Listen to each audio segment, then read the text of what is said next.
بر حبیب خدا خاتم الانبیاء صلوات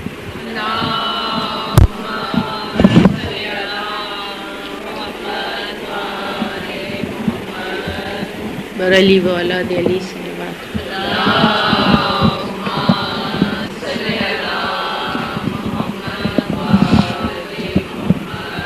برائے خوشنود امام زمانہ بلندر صلوات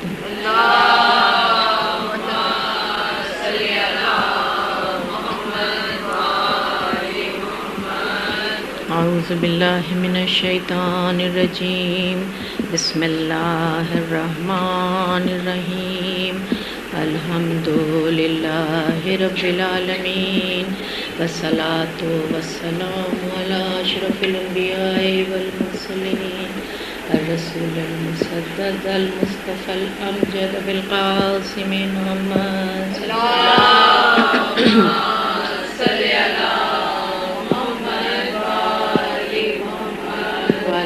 الطيبين الطاهرين المعصومين الذين أذهب الله عنهم الرجس وطهرهم تطهيرا اللهم صل على محمد وعلى محمد وعلى صاحب دعوة النبوية وصولة الهدرية والعصمت الفاطمیہ والحلم الحسنیہ والشجاعت الحسینیہ والعبادت السجادیہ وعلوم الباقریہ ومعاصر الجعفریہ وآثار الباقریہ والحجج الرضویہ والجود التقویہ والنقاوت النقویہ والہیبت العسکریہ والغیبت القائم بامر اللہ صلوات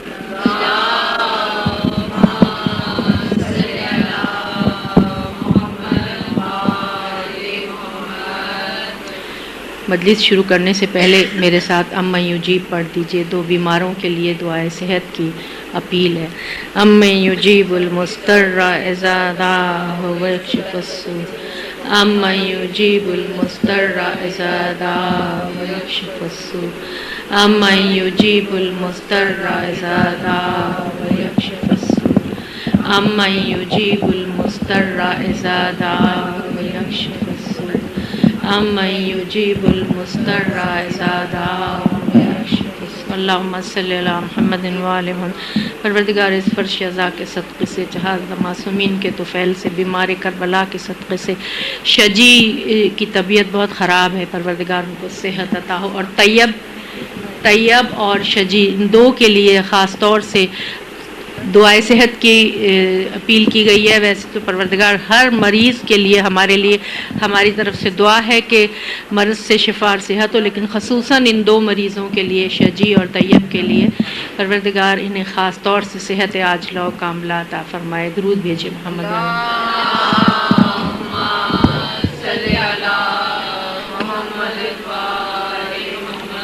اما بعد فقد قال اللہ تعالی فی محکم کتاب بسم اللہ الرحمن الرحیم هو الذی بعث فی الامیین رسولا منہم یتلو علیہم آیاتہ ویزکیہم ویعلمہم الکتاب والحکمہ وان کانوا من قبل لفی ضلال مبین. صلوات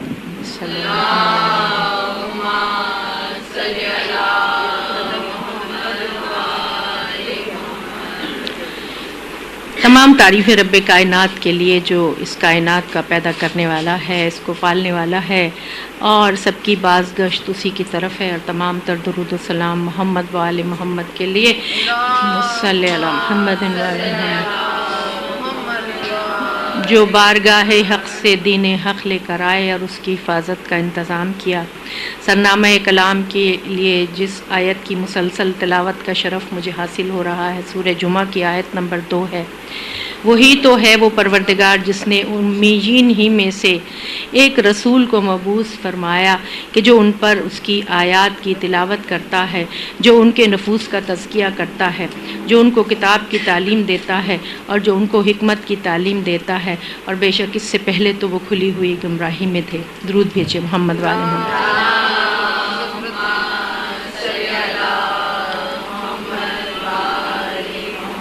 ماشاءاللہ آج بھی ذاکرہ موجود ہیں سامعین میں، اور یہ بڑی حوصلہ افزائی کا سبب ہوتا ہے پڑھنے والے کے لیے. پڑھنے اس عشرہ مجالس کے لیے جو خاص طور سے میں نے مجھے حکم ملا کہ اخلاقیات کا موضوع اور اخلاقیات پر مسلسل گفتگو، اگرچہ بہت کم وقت ہوتا ہے لیکن میں کوشش کرتی ہوں کہ جتنا بھی ہو سکے اس فرش ازا کے صدقے سے ہم یہاں سے کچھ نہ کچھ ضرور لے کر جائیں۔ اور اخلاقیات کا موضوع ایسا موضوع ہے کہ جس میں سے ہم میں سے اکثر لوگ ہم خود بھی اس کی حدود و قیود سے واقف نہیں، ہم خود بھی اس کی گہرائیوں سے وسعت سے واقف نہیں ہوتے، غلط فہمی میں مبتلا ہو جاتے ہیں۔ بہت سے ایریاز ایسے ہیں جہاں کہ وہ واضح نہیں ہوتے احکامات، اور ہم انجانے میں بھی ہم اس قسم کی غلطیاں کر جاتے ہیں جو کہ ہماری نیت ارادہ نہیں ہوتا۔ مسلسل گفتگو آج چوتھی مجلس ہے، اور اس میں آج جو پچھلے دنوں میں جو گفتگو ہوئی تھوڑی سی بالکل اس کا میں خلاصہ آپ کے سامنے پیش کروں۔ علوم دو قسم کے، روحانی اور مادی علوم، انسان کے لیے دونوں ضروری، لیکن روحانی علوم وہ ہیں کہ اور اخلاقیات کا تعلق جو ہے وہ انسان کے روحانی علوم انسان کے باطن سے ہے، اور یہ اور زیادہ مشکل معاملہ ہے کیونکہ باطن نہ کسی کو نظر آتا ہے اور نہ کسی کو ہم دکھا سکتے ہیں، اور یہ بہت باریک، بہت لطیف، بہت سٹل، بہت گہری تعلیمات ہیں جو قرآن حکیم میں بکھری ہوئی ہیں، جو ائمہ معصومین کی احادیث میں، حضور کی احادیث میں، سیرت طیبہ میں، ارشادات میں جگہ جگہ ہمیں ملتی ہیں، نظر آتی ہیں۔ اور اسلامی عبادات کی طرح اخلاقیات بھی اتنی ہی اہم ہے، اور اس کے لیے نیت کرنا قربتاً اللہ یہ واجبات میں سے شامل ہے۔ یہ ہمارا مختصر سا جو پچھلے 3 دن ہم نے گفتگو کی اس کا تھوڑا سا خلاصہ آپ کے سامنے میں پیش کر رہی تھی۔ اخلاقیات کے حوالے سے علوم روحانی اور علوم مادی، اس حوالے سے تاریخ انسانی میں پہلی بار یہ دونوں علوم بیک وقت پروان چڑھے۔ کب چڑھے؟ عیسوی صدی 7ویں، 8ویں اور 9ویں، اور ہجری صدی 1، 2 اور 3۔ تاریخ پہ نظر رہنی چاہیے۔ 1، 2 اور 3 ہجری صدی میں یہ تینوں صدیاں جو تھیں یہ ان دونوں علوم کے عروج کی صدیاں تھیں۔ اور یہ کس طرح شروع ہوا کہ میرے چوتھے امام یہ بعد کربلا کی بات ہے، 61 ہجری میں کربلا ہوتا ہے۔ بعد کربلا جو تاریکی کا دور تھا، جو ظلم و ستم کا دور تھا، جو بنی امیہ کے ظلم و ستم اس قدر بڑھ چکے تھے، میں یہاں تفصیل بیان نہیں کروں گی، کہ میرے مولا نے تبلیغ کا ایک ایسا انداز اختیار کیا کہ دعاؤں کے ذریعے تبلیغ کی۔ صحیفہ کاملہ، صحیفہ سجادیہ، ہمارے پاس ایک ایسا ذخیرہ دعاؤں کا ہے، ہر دعا میں انسان کی تربیت کی گئی ہے، تعلیم دی گئی ہے، اور قرآنی تعلیمات کا ایک نچوڑ پیش کیا گیا ہے اس انداز سے کہ پروردگار تو مجھے یہ عطا کر، تو مجھے یہ حسن خلق عطا کر، تو مجھے اس بری عادت سے محفوظ رکھ، تو مجھے یہ اچھی عادت میرے اندر مجھے عطا فرما۔ اس طریقے سے میرے مولا نے آغاز کیا اس مکتب فکر کا کہ جو آگے آنے والی 2 صدیوں میں مکتب اہل بیت کے نام سے قائم ہوا، اور جس کا مقابلہ تاریخ میں کوئی مکتب آج تک نہ کر سکا۔ نہ یونان کا مکتب، نہ مصر کا مکتب، نہ مغرب کی تہذیب، نہ مشرق کی تہذیب، نہ کنفیوشس، نہ سقراط، نہ افلاطون، نہ ارسطو، اس مکتب کا مقابلہ کوئی نہ کر سکا۔ اور اس کو آگے بڑھایا میرے چوتھے امام نے، اس کی بنیاد ڈالی، اور اس کو آگے بڑھایا میرے 5ویں امام اور چھٹے امام، امام جعفر صادق علیہ السلام نے۔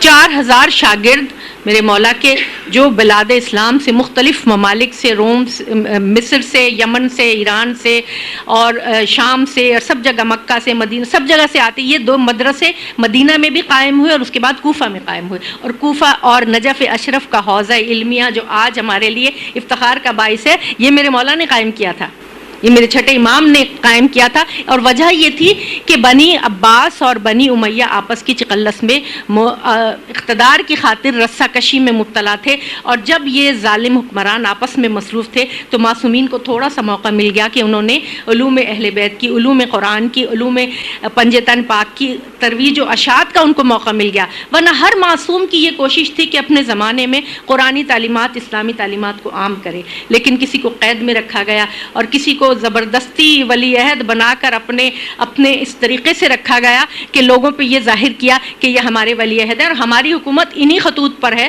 جو کہ ان کی تربیت ہے. بہرحال منافقت کی ایک تاریخ ہے ہمارے سامنے جس کے سامنے ائمہ معصومین نے حتی الامکان ہر زمانے میں جیسے بھی ہو سکا تعلیمات اسلامی کو عام کیا. اور یہ مکتب فکر جو فقہ جعفریہ جو آج ہمارے پاس ہے یہ اسی زمانے میں مرتب ہوا. فقہ، حدیث، تفسیر، علم کلام، علم عرفان، علم طب، علم کیمیا اور فزکس اور علم حیات اور علم جغرافیہ، جتنے علوم ہمیں ابھی نظر آتے ہیں یہ سارے علوم پڑھائے جاتے تھے. تجربہ گاہیں تھیں، وہاں لیبارٹریز تھی اور جن بڑے بڑے علماء کے نام ہمیں نظر آتے ہیں جو میرے مولا کے شاگردوں میں شامل تھے، جابر ابن حیان تھا، محمد ابن مسلم تھا، ابن الحسم تھا، فارابی تھا، عباس فرغانی تھا اور بہت سارے ایسے لوگ کہ جن کی کتابیں یورپ کی یونیورسٹیز میں پڑھائی جاتی تھیں اور اب بھی پڑھائی جاتی ہیں. وہ جابر کو وہ گبر کہہ دیں وہ ایک الگ بات ہے کہ نام چھپانا چاہیں اور وہ اعزاز مسلمانوں کو نہ دینا چاہیں وہ ایک الگ بات ہے، لیکن بابائے کیمیا، فادر آف کیمسٹری کہلاتا ہے اور وہ اپنا ہر باب شروع کرتا ہے کہ فرمایا میرے آقا و مولا جعفر صادق علیہ السلام.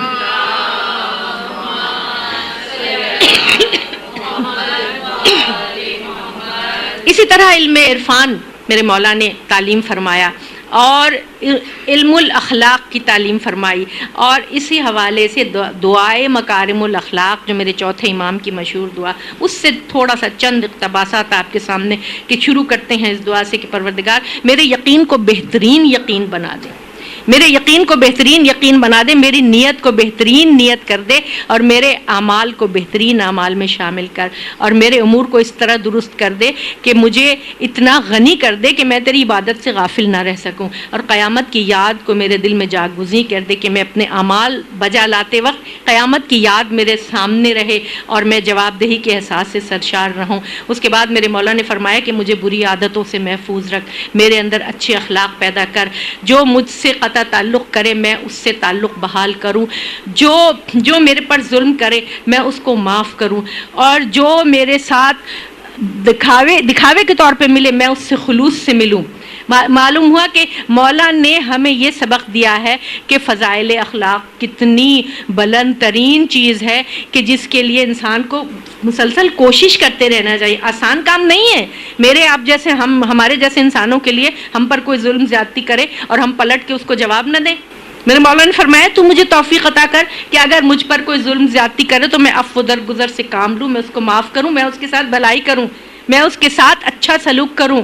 اور یہ اہل بیت کے کردار میں اور اہل بیت کی سیرت میں جگہ جگہ ہمیں ایسی مثالیں نظر آتی ہیں ائمہ معصومین کے حوالے سے، امام حسن علیہ السلام کے حوالے سے کہ آپ کا علم کس درجے کا تھا کہ ایک مرتبہ آپ مدینہ میں تشریف لے جا رہے تھے کہ شام سے ایک شخص آیا جو گھوڑے پر سوار تھا اور اس نے آ کے امام کو جب دیکھا تو نازیبا کلمات اپنے منہ سے اس نے بلا روک و ٹوک بیان کرنے شروع کر دیے، شان میں بے ادبی کی اور بہت نازیبا گستاخی اس نے کی.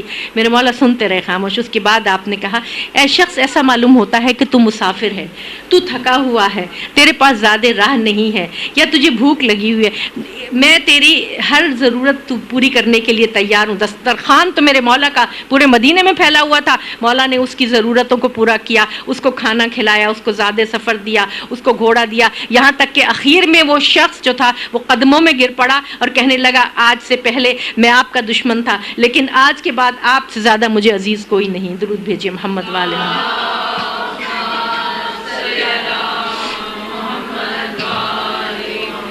جس طرح ہماری شکل و صورت، ہمارے قد، قامت، ناک، نقشہ، رنگ، جسم، وزن بنا کے ایک انسان کی جسمانی شکل و صورت بنتی ہے اور کسی کو اللہ نے بہت حسن صورت عطا کیا ہے اور کوئی اللہ تعالیٰ نے سب انسانوں کو بہت اچھا بنایا ہے، اسی طرح ایک روحانی شکل بھی ہے. جس طرح ہماری جسمانی غذا میں نشاستہ ہے، کاربوہائیڈریٹس ہیں، لحمیات ہیں، وائٹامنز ہیں اور بہت ساری چیزیں ہم جو کھاتے ہیں ہمارے جسم کے لیے ضروری ہیں. اگر ہماری غذا میں ان چیزوں کی کمی ہو جائے تو ہمارا جسم کمزوری کا شکار ہو جاتا ہے، بیماری کا شکار ہو جاتا ہے، انفیکشن ہو جاتا ہے، وائرل ہو جاتا ہے اور پتہ نہیں کیا کیا ہو، جو آج کل تو نئی بیماریاں ہمیں سامنے نظر آ رہی ہیں. اسی طرح ایک روحانی وجود بھی ہے. ہر انسان کے ساتھ اس کا ایک روحانی وجود موجود ہے کہ جو اس کے اخلاق سے مناسبت رکھتا ہے، کہ اگر وہ محبت کرنے والا، شفقت کرنے والا، ہمدرد، عفو درگزر کرنے والا، قوت بھائی چارے والا، اگر وہ نرم دل کا انسان ہے تو اس کی جو روحانی شکل ہوگی وہ انتہائی حسین و جمیل ہوگی. اور اگر وہ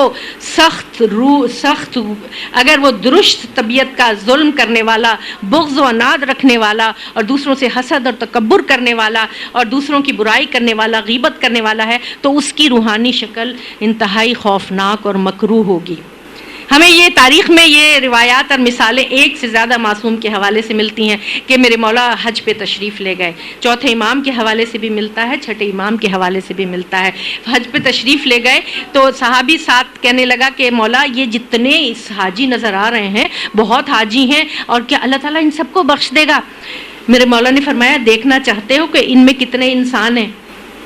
کہا مولا مجھے تو سب انسان نظر آ رہے ہیں. فرمایا دیکھو، اپنی 2 انگلیوں کے درمیان دکھایا، کتے، بھیڑیے، بندر، خنزیر طواف کعبہ کر رہے ہیں.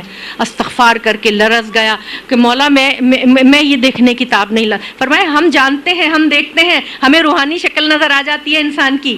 یہ تو معصوم کا مرتبہ، معصوم کا کلام. لیکن کچھ غیر معصوم بھی ایسے ہیں کہ جو تزکیے کی اس منزل پر پہنچ جاتے ہیں اور اپنے آپ کو اس طرح ٹرانسپیرنٹ کر لیتے ہیں کہ ان کو بھی نظر آ جاتی ہے روحانی شکل. اور آج کل تو سائنس نے بھی ثابت کر دیا ہے، آپ کا اورا جو آپ کے ارد گرد ایک نورانی وجود ہے، یہ یہی ہے کہ جو آپ کی اپنی اخلاقی خوبیوں یا خامیوں کی وجہ سے تشکیل پاتا ہے.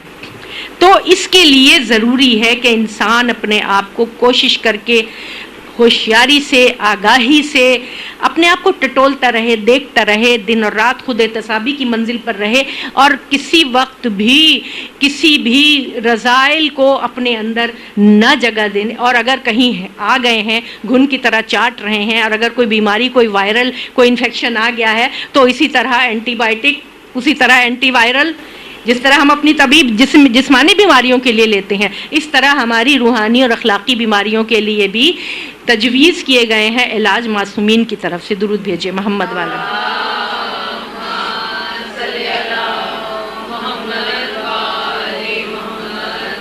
بہت ادب کے ساتھ اور ہاتھ جوڑ کے سب سے آج کچھ رذائل اخلاق کا ذکر، کچھ برائیوں کا ذکر. اور ہرگز یہ نہ سوچیے گا کہ اللہ نہ کرے مکتب اہل بیت سے کے ماننے والے یا فرش ازا سے جو لوگ منسلک ہیں یہ برائیاں، یہ امراض ان میں پائے جاتے ہیں. نہیں، ایسی بات نہیں ہے. لیکن ہمیں پتہ ہونا چاہیے، ہم سب کو پتہ ہونا چاہیے، اور اس کے لیے ہمیں آگاہ رہنا چاہیے کہ کون سی برائیاں ایسی ہیں جو خاموشی سے ہمارے اندر داخل ہو جاتی ہیں، ہمیں پتہ بھی نہیں چلتا، اور وہ اتنی بڑھ جاتی ہیں کہ اس کے بعد جب دیکھتے ہیں تو اس کو ختم کرنا، اندر سے نکالنا، اس کی سرجری کرنا، اس کینسر کی کیمو تھراپی کرنا یا ریڈیو تھراپی کرنا کتنا مشکل ہو جاتا ہے اور کتنا تکلیف دہ ہو جاتا ہے. کچھ رذائل، کچھ برائیاں ایسی ہیں کہ جو انسان کو اندر سے کھا جاتی ہیں. ان میں سے کچھ ایک ہے چغل خوری، تکبر، نفاق، تعصب، حسد، ایک دوسرے کو نیچا دکھانے کی کوشش کرنا، بغض، عناد، اور ایک دوسرے کو الزام دینا، غیبت، بہتان تراشی، اور اس قسم کی. اور آئندہ آنے والے دنوں میں انشاءاللہ تفصیل سے گفتگو رہے گی. آج تھوڑی سی گفتگو اس حوالے سے کہ چغل خور کون ہے؟ وہ شخص کہ جو معاشرے میں ایک کے خلاف دوسرے کو بھڑکا کر لڑائی جھگڑا فساد پھیلاتا ہے. ہمارے گھروں میں زیادہ تر مسائل جو پیدا ہوتے ہیں وہ اسی وجہ سے پیدا ہوتے ہیں. اور یہ کہ اس کی بات اس کو لگائی اور اس کی بات اس کو لگائی، چاہے وہ کسی نے اگر ایسے ہی کہہ بھی دیا تو اس کی بات اٹھا کے دوسرے تک پہنچانا اور ان کے آپس میں لڑائیاں جھگڑے کروانا. یہ فرمایا میرے مولا نے کہ بدترین ہے وہ شخص تم میں سے جو چغل خور ہے، جو دوستوں میں جدائی ڈلواتا ہے، جو لوگوں میں دشمنی پیدا کرتا ہے اور ان کے دلوں کو ایک دوسرے سے جدا کرتا ہے. بدترین ہے تم میں وہ چغل خور. اگر کوئی بات پتہ چل بھی گئی کسی کی، فرض کریں، تو اس پہ پردہ ڈالنا، اس کو چھپانا، اس کو دور کرنا، یہ معاشرے میں امن و سکون، اطمینان، محبت، اخوت، رواداری پھیلانے کے لیے یہ عمل کرنا ضروری ہے. اور چغل خوری سے دور رہنا. بچپن ہی سے اگر بچہ معصوم ہے، نہ سمجھ ہے، آ کے وہ اس قسم کی کوئی بات آپ سے کرتا ہے، ماؤں کا فرض ہے کہ وہیں اسے روکیں. وہیں اس کو روکیں تاکہ یہ عادت اس میں پروان نہ چڑھ سکے، تاکہ یہ عادت آگے بڑھ کے اس میں یہ عادت پکی نہ ہو جائے. اور یہی وجہ ہے کہ جو سسرالوں میں عام طور پہ یہ اس قسم کے جھگڑے ہوتے ہیں کہ سسرال کی چغلی میکے میں جا کے اور آپس میں دیورانی کی اور جٹھانی. میں اس لیے یہ باتیں کرتی ہوں کہ ان کا تعلق ہماری عملی زندگی سے ہے. ہمارے زندگیوں میں جو مسائل مشکلات پیدا ہوتے ہیں وہ انہی وجوہات کی بنا پر پیدا ہوتے ہیں، کیونکہ ہم ان تعلیمات کو پس پشت ڈال دیتے ہیں. ہم ان کو معمولی سمجھتے ہیں. ہم سمجھتے ہیں اگر ہم صاحب مرتبہ ہیں، ہم صاحب دولت ہیں، ہمارا سٹیٹس اتنا بڑا ہے، ہمارے پاس بہت سب کچھ ہے، پڑھے لکھے ہیں، بہت بڑی ڈگری ہے، تو ہم ان چیزوں سے، ان تعلیمات سے، ان قدود سے مبرہ منزہ ہیں. ہمیں ضرورت نہیں اس کی ہمارا جو دل چاہے ہم کریں. ایسی بات نہیں ہے. کوئی، میں اس سے پہلے بھی عرض کر چکی ہوں، کوئی سٹیٹس، مرتبہ، دولت، جاہ و حشم، فیشن، گلیمر، کوئی بھی حسن اخلاق کا مقابلہ نہیں کر سکتا. حسن اخلاق کا وہ مقام ہے، عبادت میں شامل ہے. بعثت لأتمم مکارم الاخلاق، میری بعثت کا مقصد ہی مکارم اخلاق کی تکمیل ہے. وَإِنَّكَ لَعَلَىٰ خُلُقٍ عَظِيمٍ، بے شک آپ اخلاق کے اعلیٰ ترین مرتبے پر فائز ہیں. درود بھیجیے محمد والے.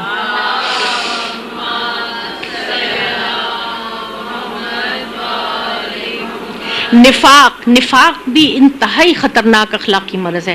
نفاق کے دو لیول ہیں، ایک دین کا لیول ہے نفاق، اور ایک ہے آپس کے تعلقات کا، ایک یہ لیول ہے. دین کے لیول میں سورہ منافقون میں جگہ جگہ منافقوں کی جو مذمت کی گئی ہے اور بہت تفصیل سے بتایا گیا ہے کہ یہ اتنا خطرناک مرض ہے کہ منافق جو ہیں وہ آپ اپنے منہ سے تو کہتے ہیں کہ آپ اللہ کے رسول ہیں، بات تو سچی ہے، لیکن یہ جھوٹے ہیں. یہ جھوٹے ہیں. اور یہ وہ لوگ ہیں کہ جو دکھاوے کے طور پر آپ کے ساتھ ملے ہوئے ہیں، دکھاوے کے طور پر آپ کی دوستی کا دم بھرتے ہیں، لیکن دراصل آپ کے دشمن ہیں. ہر موقع کی تلاش میں رہتے ہیں کہ کس طرح مسلمانوں کی جڑیں کاٹی جائیں. اسی لیے منافقوں کے متعلق جو ذکر ہے، جو آیات نازل ہوئی، وہ مدینے میں نازل ہوئی، مکہ میں نازل نہیں ہوئی. مکہ میں تو کھلی دشمنی تھی، کفار و مشرکین کھلے دشمن تھے، وہ سامنے آئے ہوئے تھے، چھپے ہوئے نہیں تھے. لیکن جب مدینہ تشریف لائے ہیں تو مدینے میں یکا یک اتنے سارے مسلمان کہاں سے آ گئے. مکہ کے لٹے پٹے مسلمان مدینہ آئے تھے، یکا یک جوق در جوق اتنے مسلمان ہو گئے. معلوم ہے اس میں بہت سے منافق تھے. عبداللہ ابن ابی کا تو ان کا سردار تھا. اتنے منافق تھے کہ وہ دین کا لبادہ اوڑھ کر، مذہب کا لبادہ اوڑھ کر اسلام کی صفوں میں شامل ہو گئے تھے، اور جنہوں نے اتنا نقصان، جتنا نقصان منافقین نے اسلام کو پہنچایا اتنا کسی نے نہیں پہنچایا. اسی لیے جمعے کی نماز کے آداب کا کیا حکم ہے کہ پہلی رکعت میں سورہ جمعہ پڑھو الحمد کے بعد، اور دوسری رکعت میں الحمد کے بعد سورہ منافقون پڑھو. اور فرمایا میرے مولا نے کہ جمعے کی 2 رکعت نماز رکھو، اور 2 رکعت نماز کی جگہ خطبہ سنو. اور پوری دنیا میں جو مسلمانوں کے خلاف منافق جو پلاننگ کر رہے ہیں، منصوبے کر رہے ہیں، ان پہ نظر رکھو، ان سے آگاہ رہو، ہوشیار رہو کہ تمہارے خلاف کیا کیا سازشیں ہو رہی ہیں. اگر تم سوتے رہو گے، اگر تم خواب غفلت میں رہو گے تو تم ختم ہو جاؤ گے، تمہارا کوئی مقام نہیں رہے گا. تم یہ دیکھو کہ آج کی دنیا کی بات کر رہی، فلسطین میں، ایران میں، افغانستان میں، مصر میں، شام میں، اردن میں، پاکستان میں کیا ہو رہا ہے. یہ منافق ہماری جڑوں میں کس طرح بیٹھے ہوئے ہیں اور ہمیں کہاں تک پہنچا رہے ہیں. ہم اگر ان سے آگاہی اختیار نہیں کریں گے، ہم اگر ان کے منصوبوں پر گہری نظر نہیں رکھیں گے. سب کو پتہ ہے، آپ نیٹ پہ جائیے، ایلومیناٹی، فری میسنری، راس شیلڈ، اس قسم کے جتنے بھی پلانز ہیں سب آپ کو نظر آ جائیں گے کہ کس لیول کی دشمنی ہے مسلمانوں سے، کس لیول کی دشمنی ہے. اور آپس میں لڑاؤ، آپس میں ایک دوسرے کا خون بہائیں، ایک دوسرے کے دشمن ہو تاکہ ہم ان پر حکومت کریں. مفسرین نے کہا ہے کہ عربی زبان میں نفاق کا جو مادہ ہے وہ نفقا سے ہے، کہ صحرائی جانور، چوہے، لومڑی، سوسمار وغیرہ، یہ صحرا میں اپنے بلوں کے لیے 2 سوراخ بناتے ہیں. ایک سوراخ وہ جس سے یہ آنا جانا رکھتے ہیں، ایک سوراخ وہ جو خفیہ ہوتا ہے. اگر کوئی خطرہ ہوتا ہے تو وہ اس خفیہ سوراخ سے نکل کر فرار ہو جاتے ہیں.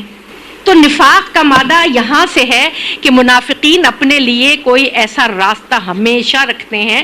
آپ کی جڑیں کاٹتے رہیں گے، آپ کی دشمنی پر رہیں گے، آپ کے اندر تفرقہ پھیلاتے رہیں گے، لیکن اپنے لیے نکلنے کا ایک راستہ، ہمیشہ ایک اپنے لیے نکلنے کا راستہ ہے کہ ہم تو آپ کے لیے ڈیموکریسی چاہتے ہیں، ہم تو آپ کے لیے جمہوریت کے طلبگار ہیں، ہم تو آپ کی تربیت چاہتے ہیں.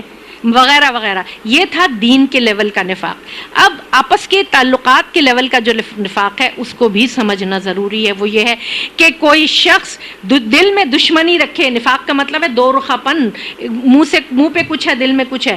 دل میں دشمنی رکھے لیکن بظاہر آپ سے دوستی کا دم بھرے, اور اتنا آنا جانا اور ملنا جلنا اور باہیں اور یہ اور وہ اور دعوت اور پارٹی اور اتنا, لیکن دل میں دشمنی ہے. اب اس کا خطرہ کیا ہوتا ہے کہ آپ نے اپنے سارے راز اس کو بتا دیے, آپ نے اس کو اپنی زندگی میں شامل کر لیا, اس پر بھروسہ کر لیا, اس سے مشورے مانگے. جس نے آپ کو جو مشورے دیے وہ آپ کے خلاف, آپ کے مفادات کے خلاف مشورے دیے. اس کے علاوہ کبھی کبھی اپنی بزنس میں بھی شامل کر لیا, رشتہ داریاں بھی قائم کر لیں, اور پھر اس کا نتیجہ انتہائی خطرناک ہوتا ہے کہ وہ آپ کو ایسی جگہ لے جا کے آپ کو نقصان پہنچاتا ہے کہ جہاں سے فرار کی راہ بھی نہیں ہوتی. منافقوں کو پہچاننا انتہائی مشکل کام ہے. وہ اس لیے کہ ان کے چہروں پر نقابیں پڑی ہوئی ہوتی ہیں, نقاب ہوتی ہے. اس کے علاوہ معاشرے میں اس طرح وہ ان کی فیبریکیشن میں اس طرح شامل ہو جاتے ہیں کہ ان کو ہر ایک سے تعلقات ہیں, ہر ایک سے ملنا جلنا ہے, ہر ایک کی دعوت ہو رہی ہے, ہر ایک کو تحفے جا رہے ہیں, ہر ایک کے ساتھ آگے بڑھ کے فوٹو بھی کھنچوائے جا رہے ہیں, سب کچھ ہو رہا ہے. تو آپ ان کو نکال ہی نہیں سکتے معاشرے میں سے. اس لیے نفاق کو پہچاننا اور خود بھی دور رہنا اور منافقوں سے دور رہنا کہ کوئی منافق ہمارے قریب نہ آنا پائے.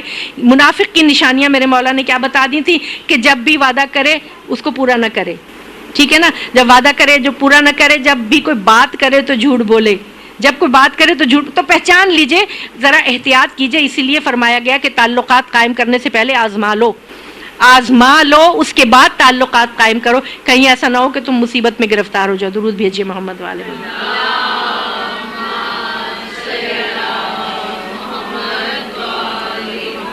ایک اور انتہائی بری صفت تکبر, اپنے آپ کو بڑا سمجھنا, دوسروں کے مقابلے میں اپنی شان کو ظاہر کرنا, وقتاً فوقتاً اپنے اس قسم کے اعمال, اس قسم کی باتیں کرتے رہنا کہ اپنے حوالوں سے, اپنی دولت کے حوالے سے, یا اپنی کسی کانٹیکٹس کے حوالے سے, یا اپنی تعلیم کے حوالے سے, یا اپنے آپ کو بڑا ثابت کرنا. یہ انتہائی ایک مذموم صفت ہے. اور یہ معصومین نے کہا ہے کہ تکبر, میرے چھٹے امام نے فرمایا تکبر شریر لوگوں کی صفت ہے, کیونکہ تکبر صرف اللہ کو زیبا ہے.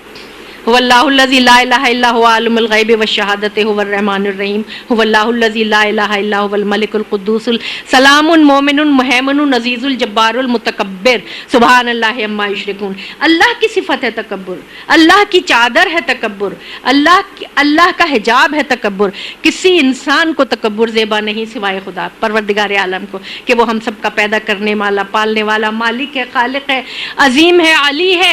اس کے مرتبے تک نہ کبھی کوئی پہنچ سکا ہے نہ پہنچ سکے گا. جو انسان اپنے آپ کو اللہ کی اس صفت میں شریک کرنا چاہتا ہے وہ ہمیشہ ذلیل و رسوا ہوتا ہے, ہمیشہ ذلیل و خوار ہوتا ہے. متکبرین نہ صرف یہ کہ وہ اپنے لیے مصیبت کا سامان کھڑا کرتے ہیں, کیونکہ تکبر دو وجوہات کی بنا پر پیدا ہوتا ہے, یا تو احساس برتری کی بنا پر, یا اپنی روح میں احساس کمتری کی بنا پر. جو احساس کمتری انسان کی روح میں ہے, انسان کو پتا ہے کہ میرے اندر اتنی خامیاں ہیں, ان خامیوں کو دور کرنے کی بجائے, ان کو چھپانے کی بجائے, ان کو تکبر کے اظہار سے سامنے سے لایا جاتا ہے گویا یہ خامیاں میرے اندر ہیں ہی نہیں.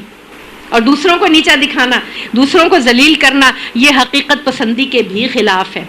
حقیقت یہ ہے کہ کوئی انسان بھی کامل نہیں, ہر انسان میں خوبیاں بھی ہیں, خامیاں بھی ہیں. کسی میں ہم سے زیادہ بہت خوبیاں ہیں. اگر حقیقت پسند ہے تو اس کی بھی خوبی کا اعتراف کرے گا, I am okay, you are okay. لیکن اگر حقیقت پسند نہیں ہے تو اس کی خوبی کو کبھی بھی, اس کی خوبی کی تعریف نہیں. آپ نے ایسے لوگ دیکھے ہوں گے, میں نے تو دیکھے ہیں, جو کبھی کسی کی خوبی کی تعریف نہیں کرتے, اپنے آپ کو بس بڑھا چڑھا کے بیان کرتے ہیں. ہماری اولاد اتنی قابل, ہم خود جو ہیں وہ اتنا سلیقہ مند, ہمارا پیسہ, ہماری دولت, ہمارا اسٹیٹس, ہمارا ایکسپوجر, ہمارا ٹریول.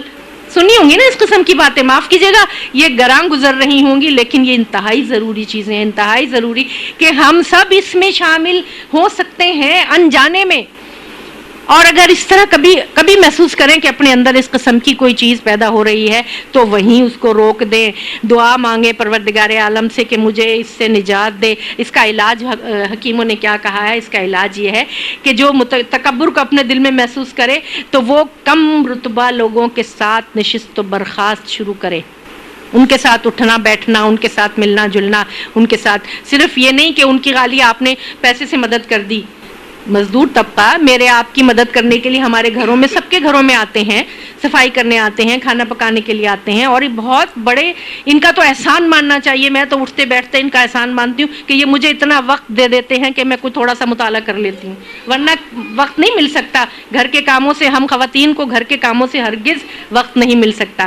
تو اگر کبھی تکبر دل میں محسوس ہو تو اٹھنا بیٹھنا، نشست و برخاست، ان کے حالات پوچھنا، ان کے دکھ درد میں شریک ہونا، ان کو مشورے دینا، ان کے ساتھ کچھ نہ صحیح پیسے سے ویسے بھی اپنے وجود سے ان کے لیے سکون کا سامان فراہم کرنا، اور ان کے لیے دعا کرنا، اور ان کو اپنے ساتھ بٹھانا، اس سے تکبر کا علاج ہوگا۔ درود بھیجیے محمد والے محمد۔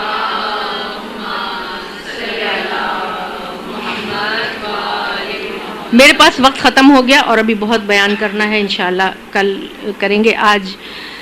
آج میں ان 2 بچوں کا حال پڑھنا چاہتی ہوں جن کی والدہ لاہور میں ہے، بی بی پاک دامنہ۔ ہم بہت کم لوگ شاید اس بات سے واقف ہیں۔ بی بی پاک دامنہ جناب مسلم بن عقیل کی زوجہ ہیں، جناب عباس کی بہن ہے، مولا علی کی بیٹی ہیں، جناب رقیہ مولا علی کی بیٹی ہیں، اور ہمیں اعزاز حاصل ہے ہمارا کہ وہ ہمارے ملک میں ہم وہاں موجود ہیں۔ یہ الگ بات ہے کہ منافق حکومتوں نے ان کو ابھی پچھلے دنوں ایران کا ایک وفد آیا تھا، اور انہوں نے یہ ریکویسٹ کی تھی کہ ہمیں اس مزار کی اگر آپ مجاوری دے دیں تو ہم اس کو اپنے حساب سے اس کو صاف ستھرا کر کے اور اس کو